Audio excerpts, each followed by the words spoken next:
আজ আমি আপনাদের সাথে এমন একটা বিষয় নিয়ে কথা বলবো, যা নিয়ে হয়তো আপনি কাউকে বলতে পারছেন না, কিন্তু ভেতরে ভেতরে আপনি শেষ হয়ে যাচ্ছেন। হঠাৎ বুক ধড়ফড় করা, দম বন্ধ হয়ে আসা, আর মনে হওয়া যে আমি কি এখনোই মারা যাচ্ছি। এই নরক যন্ত্রণা যার হয়, কেবল সেই বোঝে। আপনারা অনেকেই প্যানিক অ্যাটাক সম্পর্কে জানেন, কিন্তু আজকে আমি কথা বলবো প্যানিক ডিসঅর্ডার নিয়ে। প্যানিক অ্যাটাক হলো একটা ঝড়, যা আসে আবার চলে যায়। কিন্তু প্যানিক ডিসঅর্ডার হলো সেই ঝড়ের পরবর্তী আতঙ্ক, যখন আপনি সারাক্ষণ এই ভয়ে কুঁকড়ে থাকেন যে আবার কখন আপনার প্যানিক অ্যাটাক হবে, বা আবার কখন আপনি এই সমস্যার সম্মুখীন হন।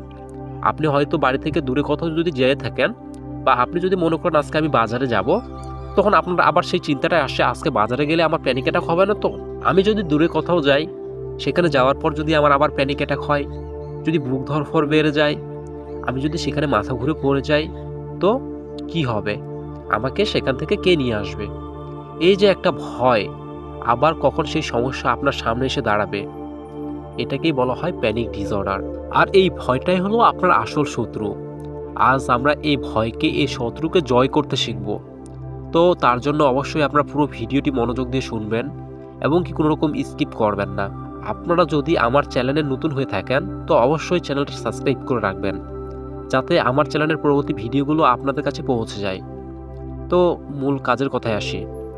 প্যানিক ডিসঅর্ডার মানে হলো আপনার মস্তিষ্ক আপনাকে সারাক্ষণ ভুল সংকেত দিচ্ছে। আপনার হার্ট ঠিক আছে, ফুসফুস ঠিক আছে, কিন্তু আপনার মন বলছে আপনি বিপদে আছেন। একে বলা হয় ভয়কে ভয় পাওয়া। চলুন একটি ছোট্ট গল্প আমি আপনাদের শোনাই। ধরুন, একটি জঙ্গলে একটি হরিণ শান্তভাবে ঘাস খাচ্ছে। হঠাৎ সে ঝোপের আড়ালে একটা শব্দ শুনল। তার মস্তিষ্ক তার সাথে সাথে তাকে সংকেত দিল, বিপদ, হয়তো বাঘ আসছে। হরিণের বুক ধড়ফড় শুরু হয়ে গেল। সে দৌড়ে পালালো। এটাকে বলা হয় ফাইট অ্যান্ড ফ্লাইট রেসপন্স। মানুষের ক্ষেত্রেও এটা স্বাভাবিক, কিন্তু প্যানিক ডিসঅর্ডার মানুষের সমস্যা কোথায় জানেন? ধরুন, সেই হরিণটি এখন তার নিজের নিরাপদ ঘরে আছে, কোনো বাঘ নেই, কিচ্ছু নেই, কিন্তু হঠাৎ তার মস্তিষ্ক আবার সেই একই সংকেত দিল, বিপদ, বাঘ আসছে, অথচ সামনে কোনো বাঘ নেই। এই যে কোনো কারণ ছাড়াই বারবার শরীরের ভেতর যুদ্ধের প্রস্তুতি শুরু হওয়া, এটাই হলো প্যানিক ডিসঅর্ডার। আপনি নিজের ঘরে শুয়ে আছেন, অথচ আপনার শরীর মনে করছে আপনি বাঘের সামনে দাঁড়িয়ে আছেন। আপনার কি মনে হয় হার্ট অ্যাটাক হচ্ছে? আপনি হয়তো বারবার ইসিজি করিয়েছেন, ডাক্তার বলেছে সব ঠিক আছে, কিন্তু আপনি বিশ্বাস করতে পারছেন না। কেন জানেন? কারণ প্যানিক অ্যাটাকের সময় আপনার শরীরে সত্যি কিছু শারীরিক লক্ষণ দেখা যায়। ঘাম হওয়া, হাত পা কাঁপা, মাথা ঘোরা, বুক ধড়ফড় করা, অস্থির লাগা, দম বন্ধ হয়ে আসা। আর এই শারীরিক লক্ষণগুলোই কি হয়, আপনার মস্তিষ্কে একদম সেট হয়ে যায়। আপনার মস্তিষ্ককে এতটাই অ্যালার্ম বা ওভার সেন্সিটিভ করে রাখে যে আপনার মস্তিষ্ক সবসময় আপনাকে একটা বিপদের সংকেত দিতে থাকে, যে হয়তো সামনে আবারও এই পরিস্থিতির শিকার আপনি হতে পারেন, বা যে কোনো সময় আবার কোন সময় জানি এরকম আপনার প্যানিক অ্যাটাক হয়ে যায়। আর এই সংকেতটাই কিন্তু আপনাকে বারবার বিপদের দিকে নিয়ে যাচ্ছে। যদিও বাস্তবে আপনার কোনো বিপদ নেই, কিন্তু আপনি বারবার নিজেকে বোঝাচ্ছেন, হ্যাঁ আমার যে কোনো সময় আবার প্যানিক অ্যাটাক হতে পারে, আমার বুক ধড়ফড় বেড়ে যেতে পারে, বা আমি যদি সেই সময় হার্ট অ্যাটাক করে মারা যাই, বা আমি মাথা ঘুরে যদি অজ্ঞান হয়ে পড়ে যাই। এই অহেতুক ভয়টাই কিন্তু আপনাকে কন্টিনিউ কুরে কুরে খাচ্ছে। না পারছেন আপনি এই ভয়টাকে থামাইতে, না পারছেন এই ভয়ের কাছাকাছি ফেস করতে। তাহলে কি করবেন আপনি? এই ভয় থেকে বাঁচার অবশ্যই একটা রাস্তা রয়েছে। পৃথিবীতে যতই সমস্যা রয়েছে, প্রতিটা সমস্যারই সমাধান কিন্তু রয়েছে। তার জন্য অবশ্যই আপনারা পুরো ভিডিওটি মনোযোগ দিয়ে শুনুন। তার আগে আমি আপনাদেরকে আমার এক পরিচিত ভাইয়ের কথা একটা গল্প বলি। আমার এক পরিচিত ভাই ছিলেন, যার নাম ধরুন করিম। করিম ভাই একদিন বাসে করে যাচ্ছিলেন। হঠাৎ তার প্রচণ্ড ঘাম শুরু হলো, দম বন্ধ হয়ে আসছিল। তিনি বাস থেকে নেমে পড়লেন এবং ভাবলেন তিনি এখনই মারা যাবেন। তিনি হসপিটালে গেলেন। ডাক্তার সব পরীক্ষা নিরীক্ষা করে বলল কিছুই হয়নি, এটা প্যানিক অ্যাটাক। কিন্তু এরপর কি হলো জানেন? করিম ভাই এখন আর বাসে চড়ে না, তিনি লিফটে ওঠে না, এমনকি একা একা ঘরে থাকতেও ভয় পান। কারণ তার মনে সবসময় একটা প্রশ্ন ঘোরে, যদি আবার বাসে থাকা অবস্থায় এমন হয়, বা তখন যে সিচুয়েশনটা তার হয়েছে সেটা যদি আবার ঘটে, তো আমাকে কে বাঁচাবে? এই যে ভয় থেকে বাঁচার জন্য নিজেকে, জীবনটাকে ছোট করে ফেলা, এটাই হলো প্যানিক ডিসঅর্ডার। সবচেয়ে বড় ফাঁদ। আপনি ভয়কে যত বেশি এড়িয়ে চলবেন, ভয় আপনাকে তত বেশি তাড়া করবে। অনেকেই জিজ্ঞাসা করেন, ভাই আমি কি কোনোদিনও সুস্থ হব? উত্তর হলো অবশ্যই। কিন্তু তার জন্য আপনাকে আপনার মস্তিষ্কের সাথে একটু খেলা করতে হবে। মনোবিজ্ঞান একটি কথা আছে, আপনি যেটাকে ভয় পাবেন সেটাকে আলিঙ্গন করুন। ধরুন আপনার ছোটবেলার কোনো বন্ধু আপনাকে ভয় দেখানোর জন্য দরজার আড়ালে লুকিয়ে আছে। আপনি যদি না জানেন যে সে ওখানে আছে, তবে আপনি ভয় পাবেন। কিন্তু আপনি যদি আগেই জানতেন বা জেনে নিতেন যে সে দরজার ওখানে দাঁড়িয়ে আছে, সে আপনাকে ভয় দেখানোর জন্য, তখন কি আর ভয়টা পাবেন?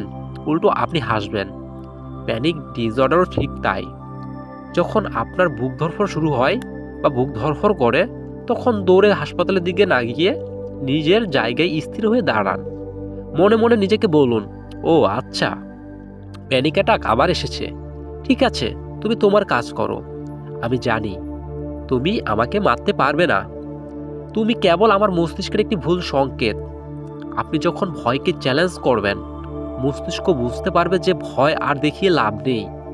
সে ধীরে ধীরে এটা কমিয়ে নিয়ে আসবে। এই কিছুক্ষণের এই দীর্ঘ আলোচনায় আমি আপনাদের এটাই বোঝাতে চাই যে আপনি এই সমস্যায় একা নন। পৃথিবীতে কোটি কোটি মানুষ এই সমস্যার মধ্যে দিয়ে যায়। অবশ্যই সকলেই আবার স্বাভাবিক লাইফে ফিরে আসে। আপনিও ফিরে আসবেন। সেই দিনটা খুব দূরে নয়। তার জন্য অবশ্যই আপনাকে সচেতন হতে হবে, আপনাকে ধৈর্য ধরতে হবে। অস্থির হলে চলবে না। আমাদের মস্তিষ্কে যা চলে সবই কিন্তু একটা চিন্তা ভাবনার প্যাটার্ন থেকে। আপনি আপনার চিন্তা ভাবনার প্যাটার্নটাকে চেঞ্জ করুন, আপনার শারীরিক সমস্যাগুলোও চেঞ্জ হয়ে যাবে। প্রথমত বুঝতে শিখুন যে সমস্যাগুলো আপনার কন্টিনিউ হচ্ছে। আপনি মনে করছেন যে কোনো একদিন আপনি কোনো এক জায়গায় গিয়েছেন, সেখানে যাওয়ার পরে আপনার হঠাৎ বুক ধড়ফড় বেড়ে গেছে, সেই সাথে আপনার ব্লাড প্রেশারও বেড়ে গেছে, আপনার মাথা প্রচণ্ডভাবে ঘুরতেছিল, আপনার মনে হচ্ছিল আপনি অজ্ঞান হয়ে পড়ে যাবেন। এমন একটা পরিস্থিতির শিকার আপনি সেই দিন হয়েছিলেন যেটা আপনাকে মনে করিয়ে দেওয়ার মতো। আপনি কোনোভাবে সেই দিনটার কথা ভুলতে পারছেন না। তো এখন শুরু হলো আপনার সেই দিনের খেলা। এই যে সেই দিনের সেই সমস্যাটা আপনার হয়েছে, আপনি এখন কন্টিনিউ নিজেকে মনে করিয়ে দিচ্ছেন সেদিন কেন এমন হলো। আবার যদি হয়, না জানি আমি যদি কোথাও দূরে যাই, বাসা থেকে আমি বাইরে কোথাও যেয়ে থাকি, সেই সময় যদি এরকমটা আবার হয়, বা সেখানে যদি এরকম হওয়ার পর আমার আশেপাশে কেউ না থাকে, যদি আমাকে কেউ হেল্প না করে, এইভাবেই কিন্তু চলে একটা অ্যাংজাইটি পেশেন্টের লাইফ। কিন্তু আপনি একটা কথা ভাবুন তো, এই যে একটা ভয় আপনি নিজেকে প্রতিদিন কন্টিনিউ বারবার মনে করিয়ে দিচ্ছেন, আপনার কি মনে হচ্ছে যে এই প্যানিক অ্যাটাক থেকে আপনার বড় ধরনের কোনো বিপদ হয়েছে, বা আপনি কখনো অজ্ঞান হয়ে পড়ে গিয়েছিলেন, বা সেই প্যানিক অ্যাটাকের জন্য আপনাকে হসপিটালে গিয়ে 1 সপ্তাহ, 15 দিন, 20 দিন ভর্তি হয়ে থাকার লাগছে? হয় নাই। আর এই প্যানিক অ্যাটাক থেকে মানুষের কখনো কিছু হয় না। এটা শুধু আমাদের একটা অহেতুক চিন্তা থেকে আসা একটা ভয়, যে ভয়টাকে আমরা থামাতে চেষ্টা করি। আমরা মনে করি এই সময় আমরা এই সমস্যাটাকে থামিয়ে ফেলতে পারবো। যখন প্যানিক অ্যাটাক হয়, আমাদের সবথেকে বড় ভুল যেটা হচ্ছে, আমরা সেই সমস্যাটার সাথে লড়াই করি। আমরা চেষ্টা করি এটাকে থামানোর। কিন্তু আপনি যত এটাকে থামানোর চেষ্টা করবেন, আপনার প্যানিকের লেভেলটা তত বেশি বাড়বে। তার থেকে আপনি সেই সময় শান্ত হয়ে থাকুন। আপনি নিজেকে বোঝান, আপনি এরকম পরিস্থিতির শিকার এর আগেও অনেকবার হয়েছেন, কিন্তু আপনি আবার বেঁচে গেছেন। আপনার যেটুকু হয়েছে, আপনি শুধু কষ্ট পেয়েছেন, আপনার বুক ধড়ফড় করেছে, আপনার যন্ত্রণা হয়েছে, আপনার শ্বাসকষ্ট হয়েছে, আপনি ঠিকমতো নিঃশ্বাস নিতে পারছেন না। নিজের যে একটা ব্যালেন্স, সেই ব্যালেন্সটা আপনার কন্ট্রোলের বাইরে চলে গেছে। এমনকি আপনার মনে হচ্ছে আপনার মনে হয় পুরো পৃথিবীটা ঘোরাচ্ছে। আপনি দাঁড়িয়ে থাকতে পারছেন না, আপনার গলা শুকিয়ে যাচ্ছে, আপনার গলায় কিছু আটকে আছে এমন অনুভূতি হতে পারে। সেই সাথে প্রচণ্ড খারাপ লাগা কাজ করতে পারে, বা এমন কিছু মনে হয় আপনি এখনই মারা যাবেন। জাস্ট এটুকুই আপনার সাথে ঘটেছে। কিন্তু ওই দিনের ওই ঘটনাটাই আপনি বারবার নিজেকে মনে করিয়ে দেওয়াটাই আপনার সবথেকে বড় ভুল। একদিন প্যানিক অ্যাটাক হয়েছে মানে যে প্রতিদিন বারবার আপনার প্যানিক অ্যাটাক হবে, এটা কখনো সম্ভব নয়। আপনি যদি সেই দিনের সেই বিষয়টাকে সেই দিনেই রিমুভ করে দিতেন, ওই বিষয়টাকে ওখানে আপনি ভুলে যেতেন, তাহলে নেক্সট টাইম কিন্তু এই বিষয় নিয়ে আপনার কেমন কোনো চিন্তা আর আসতো না। কিন্তু আপনি কি করছেন সেটা ভুলতে পারছেন না। আপনি সেদিন থেকে শুরু করে কন্টিনিউ যখনই কোথাও যাচ্ছেন, বাইরে কোথাও যাওয়ার চিন্তা করছেন, আপনি নিজেকে সেই দিনের সেই সমস্যাটাকে মনে করিয়ে দিচ্ছেন, আমি যদি যেয়ে থাকি তাহলে আমার আবার সেই সমস্যাটাই হবে। আর এটাই হচ্ছে আপনাদের সবথেকে বড় ভুল। প্যানিক অ্যাটাক থেকে পালিয়ে কখনো এটা থেকে মুক্তি পাওয়া সম্ভব নয়। আপনাকে অবশ্যই এখান থেকে যদি মুক্তি পেতে চান, তার জন্য প্রতিটা প্যানিক অ্যাটাকের সাথে আপনাকে ফেস করতে হবে। অস্থির হয়ে নয়, আপনাকে স্বাভাবিক, শান্ত হয়ে প্যানিক অ্যাটাককে সঠিক লজিক দিতে হবে। আমি জানি এটা আমার কিছুক্ষণের অস্থিরতা, আমার ৫ থেকে ১০ মিনিট আমার প্রচুর পরিমাণে আমার কষ্ট হবে। হয়তো আমার বুক ধড়ফড় করবে, আমার মাথা ঘোরাবে, আমার শ্বাসকষ্ট হবে, আমার বিভিন্ন ধরনের শারীরিক সমস্যা দেখা দেবে। কিন্তু আমি যদি এই সময় নিজেকে একটু ধৈর্য ধরে রাখি, যদি আমি অস্থির না হই, তাহলে কিছুক্ষণের মধ্যেই এটা আমার কমে যাবে। আর এভাবে যদি আপনি কয়েকটা প্যানিক অ্যাটাকের সাথে ঠান্ডা মাথায় শান্তভাবে ফেস করতে পারেন, তো দেখবেন প্যানিক অ্যাটাক আপনার লাইফে জীবনেও হবে না। আপনি যদি একবার আপনার মস্তিষ্ককে একবার বুঝিয়ে দেন, না এটা কেবল একটা ভুল সংকেত, আমার যেটা হচ্ছে আমার অহেতুক একটা ভয়, অহেতুক একটা ভুল সংকেতের জন্য আমার এই সমস্যাটা হচ্ছে। আপনার মস্তিষ্ক কিন্তু ওভার সেনসিটিভ, মানে ওভার অ্যালার্ম সিস্টেমটা অটোমেটিক্যালি চালু থাকে। এটা সে অতিরিক্ত আপনাকে গার্ড করে, সে চায় আপনি যাতে কোনো বিপদ থেকে খুব তাড়াতাড়ি মুক্তি পান। এজন্য মস্তিষ্ক কী করে, সেটাকে অতিরিক্ত একটা বিপদের সংকেত হিসেবে ধরে নেয়।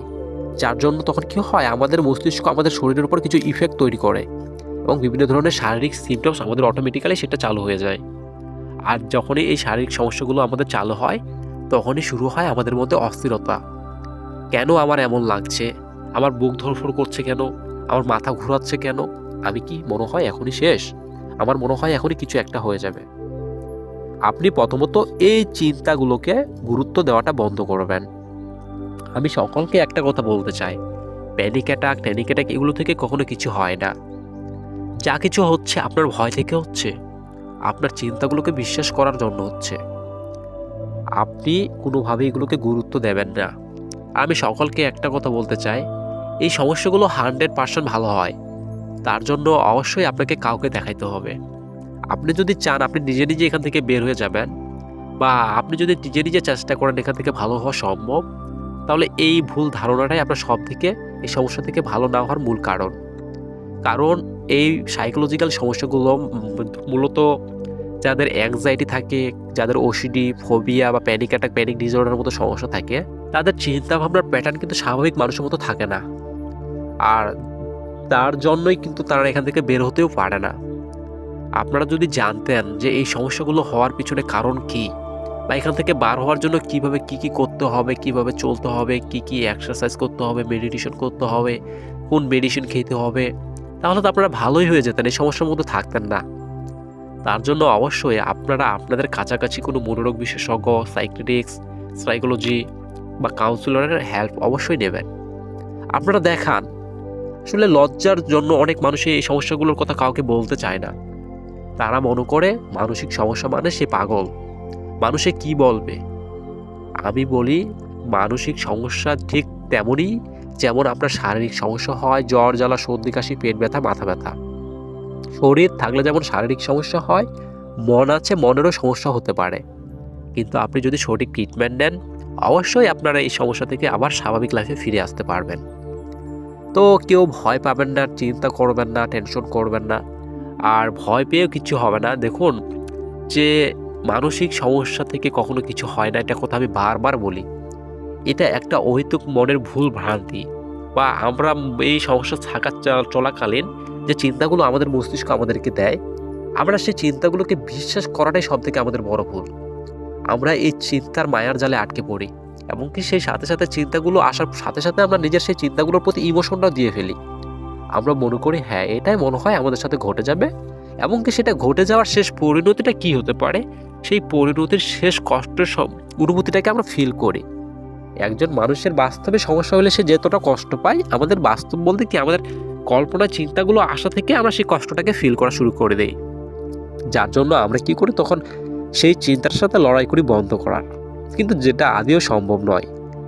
লড়াই করে কখনো চিন্তাকে বন্ধ করা যায় না। আর আপনি যে চিন্তাটার সাথে লড়াই করে বন্ধ করার চেষ্টা করবেন, আপনার সেই চিন্তাটাই বেশি বেশি করে আসবে। এটাই হচ্ছে আমাদের সাবকনসিয়াস মাইন্ডের খেলা। তো সকলে ভালো থাকবেন, সুস্থ থাকবেন। আমি চাই সকলে এই সমস্যাগুলো থেকে বেরিয়ে আসুন। আর অবশ্যই আপনারা কাছাকাছি দেখালেই ভালো হয়ে যাবেন। তার জন্য ভয় পাওয়ার কিছু নেই। অনেকে আতঙ্কে থাকে বা সবসময় একটা বিপদের সংকেত তারা কন্টিনিউ নিজেকে দিয়ে থাকে যে কখন জানি কি হয়ে যায়, হুট করে মনে হয় কিছু একটা হয়ে যাবে, নিজেকে কন্ট্রোল করতে পারে না। অনেক মানুষ রয়েছে ভাই হতাশা থাকে কন্টিনিউ, প্রতিটা দিন, প্রতিটা ঘন্টা, প্রতিটা মিনিটে তারা হতাশার মধ্যে দিয়ে যায়। না কাজ কাম করতে পারে, না বাইরে কোথাও যাইতে পারে, না ঠিকমতো খাইতে পারে, মানুষের সাথে কথা বলতে গেলে ভাল লাগে না, মুখে হাসি থাকে না। তো আসলে এটা লাইফ না, এটা জীবনের মধ্যেই পড়ে না। আপনার মধ্যে সব কিছুই রয়েছে কিন্তু কিন্তু আপনি সেটাকেই সঠিকভাবে কাজে লাগাতে পারছেন না। তার জন্য আপনার মধ্যে যে একটা ভুল প্যাটার্ন তৈরি হয়ে গেছে সেই প্যাটার্নটাকে ভাঙতে হবে। আর এর জন্য অবশ্যই আপনাকে একটা প্রফেশনালের হেল্প নিতে হবে, তবেই কিন্তু আপনি পারবেন, তবেই সম্ভব। তো সকলে ভালো থাকবেন, সুস্থ থাকবেন, দেখা হবে নেক্সট আরেকটা ভিডিওতে।